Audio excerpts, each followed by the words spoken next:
How to create a Chrome extension with Google Gemini. In order to create Chrome extension using Google Gemini, first of all, open your browser and go to gemini.google.com. Once you come to Google Gemini website, you have to simply guide the AI through natural language prompts. One of the prompts that I have written here is using this particular text over here. So in the first sentence, you explain what kind of extension would you like to create in very simple and natural language. And you can add some additional prompts, like when creating the extension, you can use Manifest v3 and modern technologies. If UI is needed, make sure that it is clean and intuitive, and other external dependencies, keeping the extension lightweight and fast, including console logging for debugging and providing meaningful error messages to users.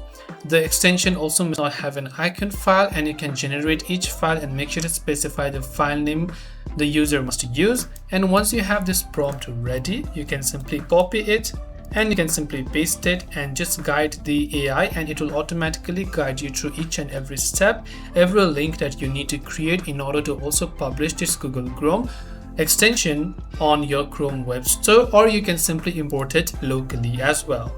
And this way you can build Google Chrome extension using Gemini AI. Hope this video helped you out. Thank you for watching and see you in the next video.